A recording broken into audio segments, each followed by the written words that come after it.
Hello there. It's that time again.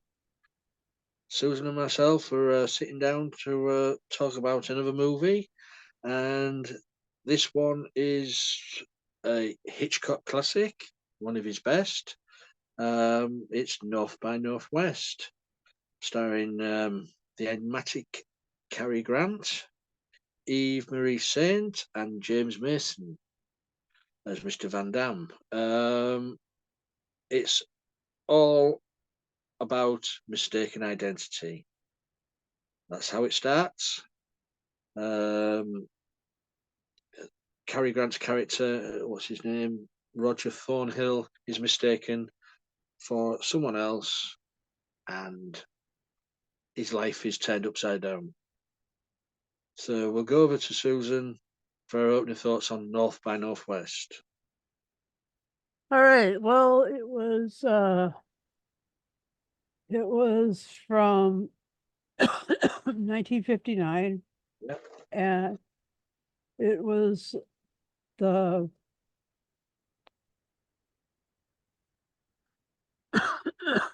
the CIA and the FBI were just being spun off from the Office of Intelligence, or whatever it's called,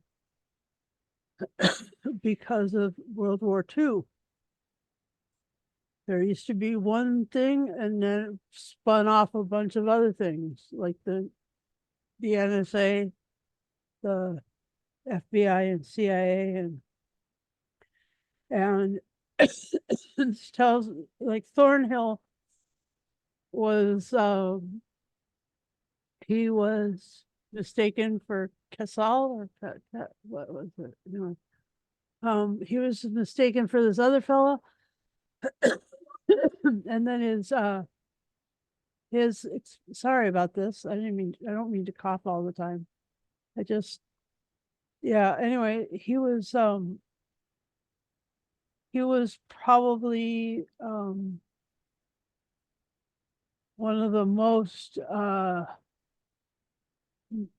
eh, misunderstood, like, because and misdirected. I mean, he was completely misled, and he Hmm. was misunderstood, and he was misdirected by all of the forces that be. And it's just amazing. And eventually he ends up in the middle of nowhere, even crawling down the face of on one of I think he's on the face of George Washington on the Mount Rushmore. Hmm. And I mean, and his nemesis is the cross on the other face, the face of who is that? Teddy Roosevelt, I think. I don't Or is it? remember. I don't know. I don't Yeah. order. Anyway, he was the one. There's three faces that are this way, and then there's one that's kind of like at another angle, and that's the one that, anyway, so that he could be shot at random by this. And even Marie Saint was brilliant as his nemesis, Eve Kendall. I mean, like, even calling her Eve was just funny, because uh, it was very much something that maybe they had used her for in the war or something. I don't know. It was like you got this impression that she'd been there before, Mm. which was interesting too. But the the boy, and you just think that this is like a Hitchcock movie, so of course there's gonna be lots of jeopardy. And there really was.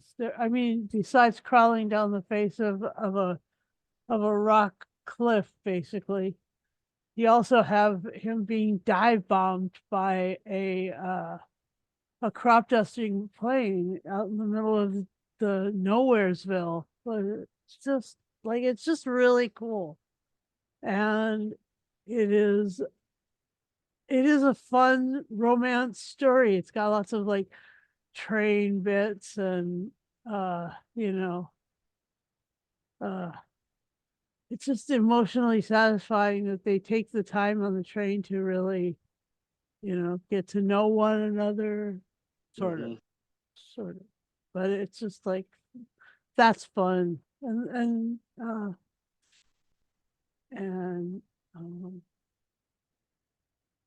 yeah, I enjoyed it a lot watching it this time. I really did. It's so beautiful and well shot. It's just gorgeous. And anyway, so those are my opening thoughts, and I'm gonna go find a cough drop. I'll be right back. Okay. Yeah, it's as Susan said, it's full of suspense. It's full of action, misleading. The cat as he was used by the government, um, only to find out the mistaken identity he was mistaken for doesn't exist. The Mr. Kaplan was a FBI made up person to frighten this Van Damme and his cohorts into coming out of the woodwork, so to speak. Your camera's off, Susan. Um, and she's back, and she's back. But yeah, brilliantly shot. Curtis Hitchcock. He was an innovator of many screen. The way he shot on screen, um, and to get the actors to perform this way is an amazing thing. And also, I think it works when you find out that they were friends on and off the screen, so you didn't have to work them that hard to act. Um, and I only found out by watching this. I don't know if Susan knows, but North by Northwest, there is no such direction. Why is there no such direction? On a compass, there is no North by Northwest. Hitchcock said in an interview in the '60s, it's it's a quote from a Shakespeare play, Hamlet. So it's a quote about madness of a cat and mouse chase.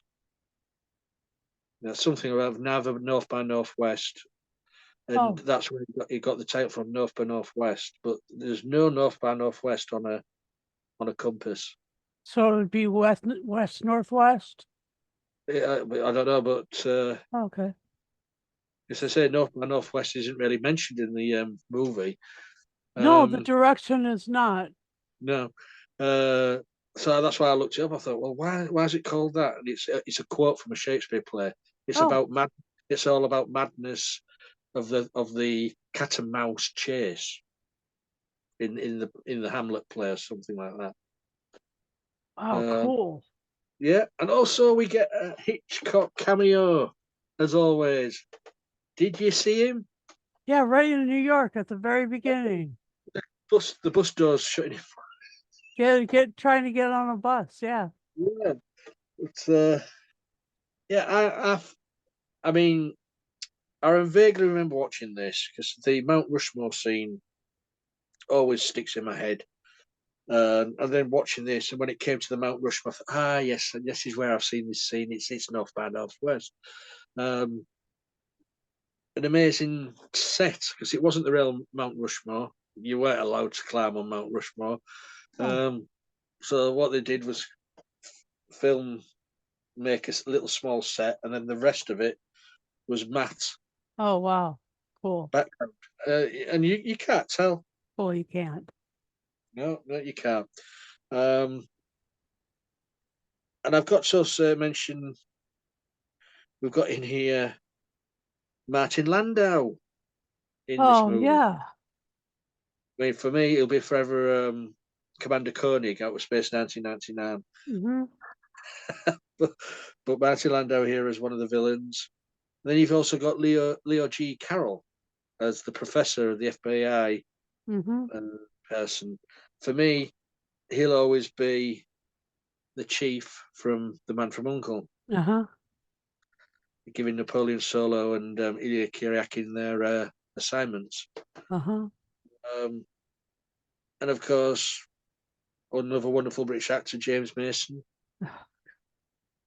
as Van Damme, and another as the lead, Cary Grant, another brilliant British actor, suave, debonair, put through the ringer in this. I mean, those you've already mentioned those shots where he's being chased in nowhere by that dust crop plane is amazing. And then, of course, where he's in the field of wheat, getting covered in the dust. Yep. Just put it through him. Put him. Just make him go through hell. But yeah, great scenery, great acting, thrill ride from beginning to end. Yeah. And his friends, the Townsends, Yeah, you know, in the characters, from the character's perspective, he had plenty of support. But in reality, I mean, all of that was just so flimsy. yeah, I mean, the where Eve is hanging off the thing. That's as precarious a position as he was in. yeah. You know, even amongst his friends, his his friends weren't able to, like, fully protect him from whatever madness is going on there. That's true. And then, I mean, like, he's like, the fact that he is, just a normal person, and yet is ends up like scaling the wall of a house to throw coins at a window, and try to arrest her attention away from what she's doing. And the houses were really cool. I mean, it was like Frank Lloyd Wright kind of architecture, or not maybe not Frank Lloyd Wright, but it was sort of like the modern architecture, where these things were just kind of uh the floor of that one house was just kind of suspended out over nothingness. Yeah. I mean, and that is, in a way, I mean, a lot of these things were really metaphorical. I mean, Mhm. like all of the like the when he's trying to get a ride back and forth on that road, trying to see who would show up, Yeah. and it wasn't any of those people. Even though you kind of got the feeling that one guy who was in a gabardine suit and a fedora was another sort of spy kind of guy, you know. And then he gets on the bus and he's just gone. And Thornhill's just going, Where is it? "Huh? Where are they? Why was I just stood up here?" And then, as he is like, um,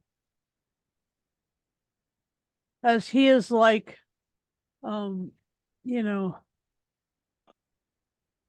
kind of looking around, the bleakness of that place, the fact that there was nothing growing green, there was nothing. The road had terribly, terribly, like, dusty, dirty shoulders. Like it wasn't someplace that you just felt like that would they knew where to send him to make him feel like completely alone. And then that crop duster scene. And that Well, crop duster scene is like the iconic scene in a movie. I mean, because the crop duster doesn't just go close to the ground. The crop duster could almost like nick the top of his head, so he has to lay on the ground. I mean, it's just amazing. it Anyway, is. I watched the documentary on the DVD. I watched it on, and uh-huh, the scene where he's out in nowhere land, just stood waiting, and you see that little crop of wheat uh-huh. across the road from him. That wasn't there. They had to plant all them. But they didn't plant green ones, they planted No, dead ones. yeah, they had to plant them all because Yeah, there was nothing there to begin with. but their choice was to have nothing green anywhere. Yeah, the lengths these movie makers go to. Um, I tell you what character I did like, and there was a little bit of comedy. Was Mother, uh, Thornhill's mother, played by was it Oh, Jesse Royce Landis? yeah, Um, yeah, just kind of I'll ring mother this and mother that, yeah, and you think, seeing as we watched the mini docu series about Cary Grant, I wonder, wonder if there was a play on that of his real mother. oh my gosh. But he may at this point he may not have even known where she was yet. Yeah, Oh my gosh, that's crazy. But yeah, good point. And then there was like the but the actress who was playing his mother is only about 2 years older than him. oh, In, very in funny. life. Very funny. It's just, uh, But yeah, it, a great thrill ride. This one, or it's classed as one of Hitchcock's greatest. mhm, I mean, a year after this, he does Psycho, so uh-huh. he keeps upping his game every time he makes a He's a movie. yeah, definitely. Um, to put the lead through that, through all that, because every movie Hitchcock made, he did put the leading lead actress or actor through a hell of a lot. Look at Yeah. the Bed, the Psycho, North by Northwest. They're always in danger, and it's heightened, and Hitchcock heightens that. Yeah, and when we reviewed Vertigo a while ago, Hitchcock as well, yeah, yeah, that was incredible. yeah.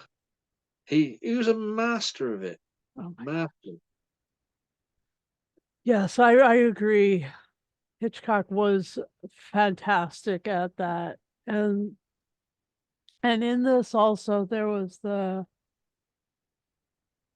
another funny scene was in the auction when he was trying to auction down instead of up. It's not worth that much. And he's yelling at him, yeah, it's not worth that much. I'll give you three. What are you trying to push on us? I mean, yeah, that was really great. That I think that they used that line or part of that energy in writing Owen Lars buying R2D2 and C3PO.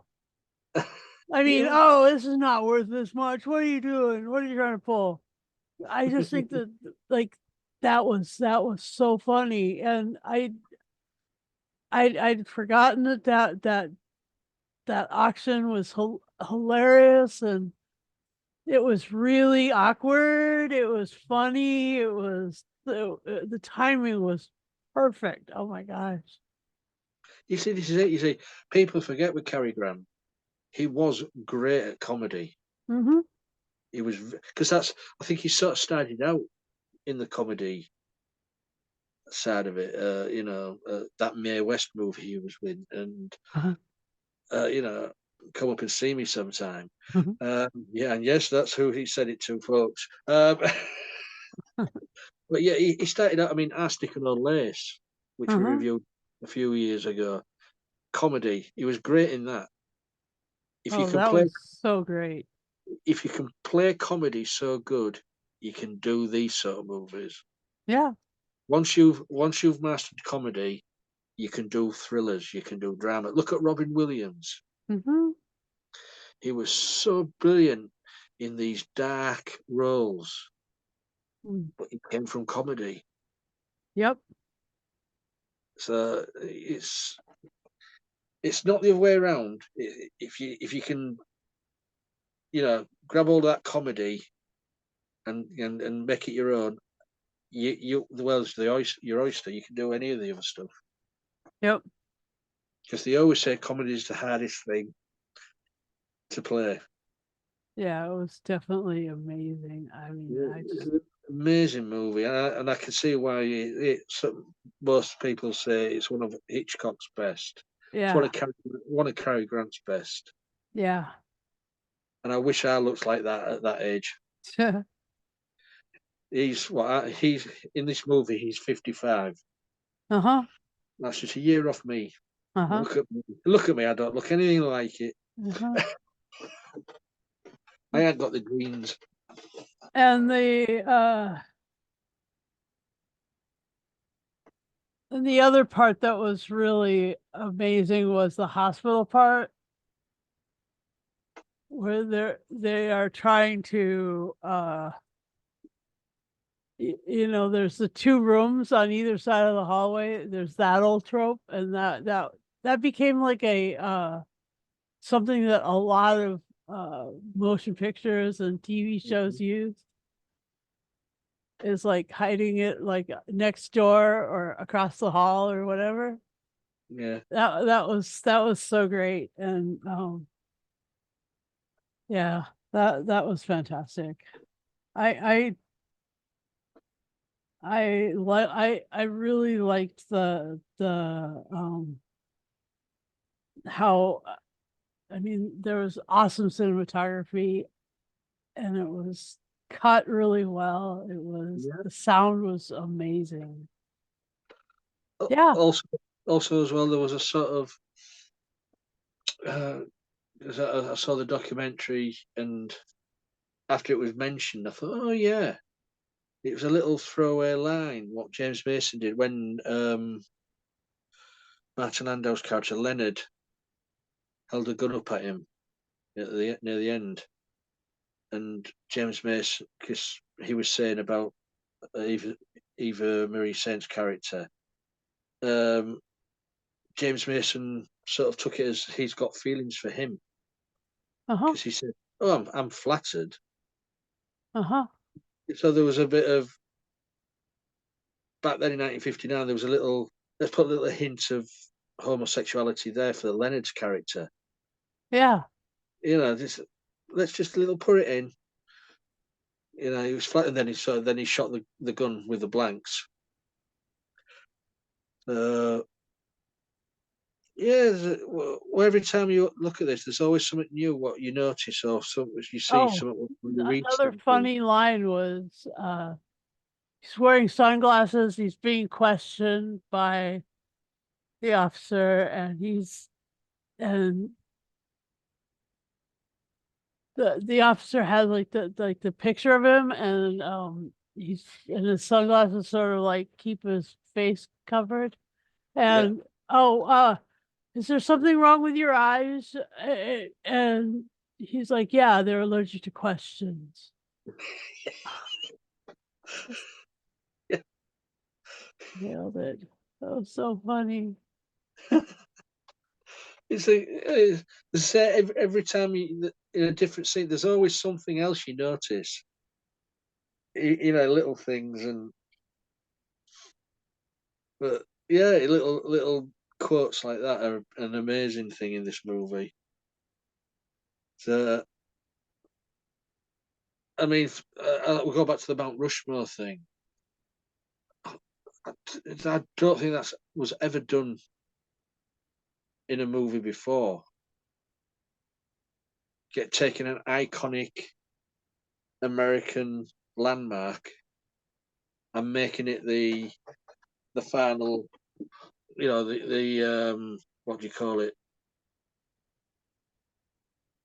Uh, where they come face to face and the showdown, The shall we say, conflict, the climax. the climax. Yeah, to make in a big American iconic. I mean, you see it in movies, like Statue of Liberty or Eiffel Tower or something like that. But Mount Rushmore. I mean, in the documentary, it said, I want to finish off the movie on Mount Rushmore. So they sort of wrote the movie around that. That's awesome.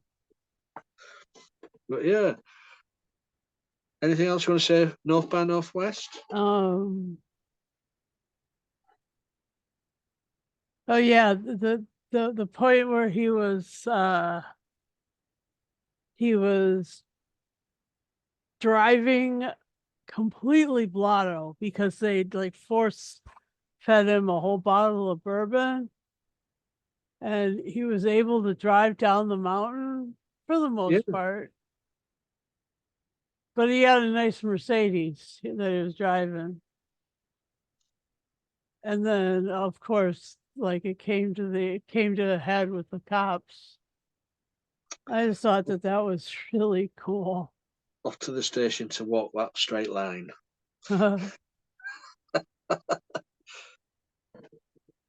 Yeah, it's a fun. You say Oh, you got. and like he's hiding up in the bunk in the train.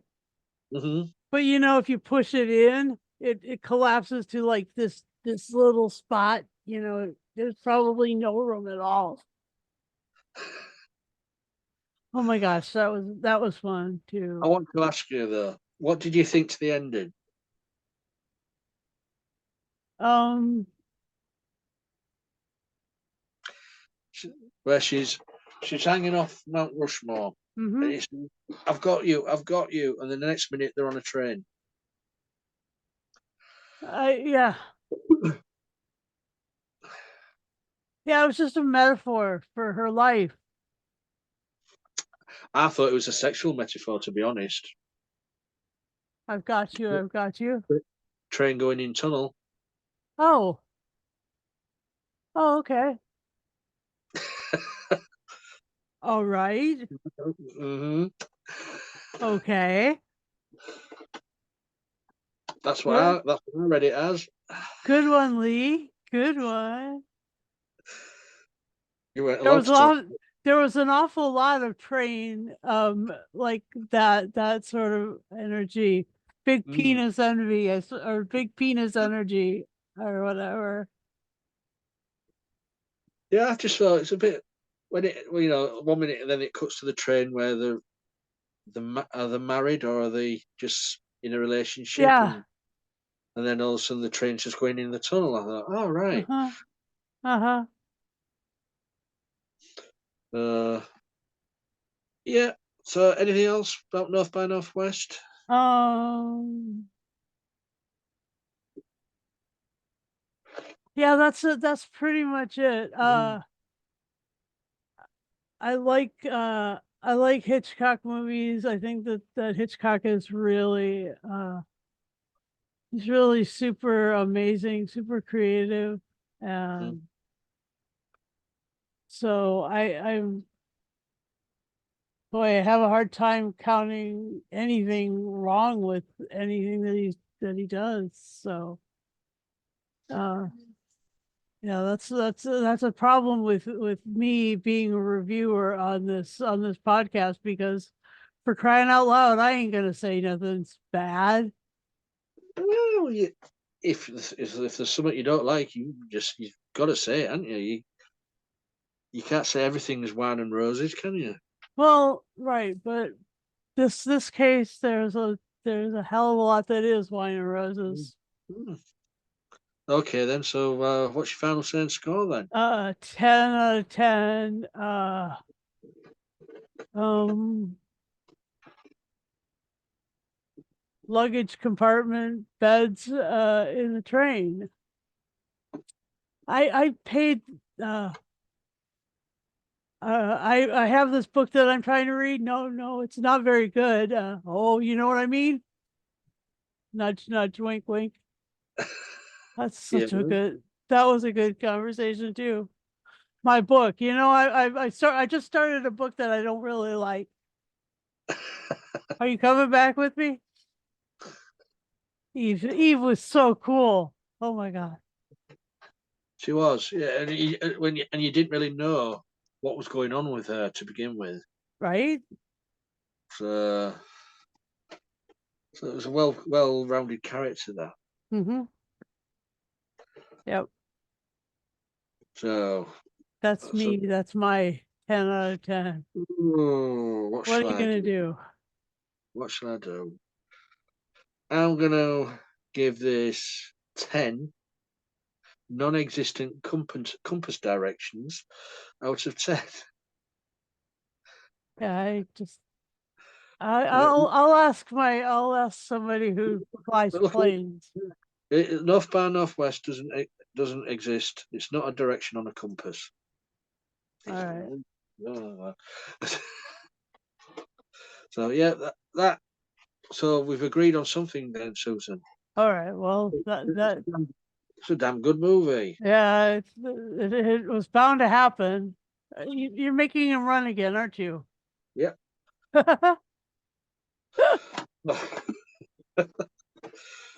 So yeah, that's our little review of that movie. If you've seen it, please leave a comment below because we'd like to know what you thought of the movie. If you didn't like it, please leave a message and let us know why. Um, leave us a message if you'd like to join us. We're on all forms of social media, so you can leave a message on any of them. If you've subscribed to our YouTube channel, please remember to press the bell notification button and you'll get notified every time we put something up. If you'd like to join us, you've got to be 18 plus. That's all we ask. Have a working microphone and camera on the device you use, and just leave a message and let us know if you want to join us. So is that it, Susan? Yes. Yes, sir. Cool. I'm just going to jump on a greyhound and head off into the middle of nowhere now. Ah, well, toodaloo. I'm going to do some crop dusting. Oh, nice. That's a metaphor.